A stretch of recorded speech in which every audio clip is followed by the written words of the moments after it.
সবচাইতে বেশি জান্নাতে প্রবেশ করাবে যে আমল, বিষ্ণু বললেন, এক হচ্ছে আল্লাহর ভয়, আরেক হচ্ছে সর্বোত্তম আচরণ। প্রিয় ভাইরা, ইসলামের মেজাজটাকে চিনে নেন, ইসলামের এসেন্সটাকে বুঝে নেন।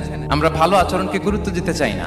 অনেক নামাজি লোক দেখবেন নামাজ পড়তে পড়তে কপালে কালো দাগ ফেলে দিচ্ছে, বাসায় বউয়ের সাথে খারাপ আচরণ করে, খিটখিটে মেজাজের, প্রতিবেশীর সাথে শুধু ঝগড়া, কলিগদের সাথে ঝগড়া, মারামারি, দুঃসম্পর্ক, এরকম আছে না? নাই বলেন, আছে না?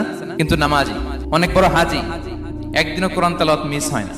তো এত ইবাদত করেও সে ইসলামের আসল এসেন্সটাকে ধরতে পারে নাই। বিষ্ণু বললেন, সবচেয়ে বেশি জান্নাতে প্রবেশ করাবে যে দুটি আমল, একটি হচ্ছে তাকওয়াল্লাহ, আল্লাহর ভয়, আরেকটি হচ্ছে উত্তম আচরণ, সর্বোত্তম আচরণ। তো আমরা যেন উত্তম আচরণের অধিকারী হই। আমার স্ত্রীর সাথে যেন ভালো আচরণ করি, প্রতিবেশীর সাথে যেন ভালো আচরণ করি, ছেলে মেয়েদের সাথে যেন আমাদের অ্যাটিটিউডটা ভালো থাকে, আচরণটা ভালো থাকে, কলিগের সাথে যেন ভালো থাকে। বিশ্বনবীর আচরণ যেমন ছিল তেমন আচরণ যেন আমরা গড়ে তুলতে পারি। আওয়াজ করে পড়ুন আমিন। সুনানে আবু দাউদের এক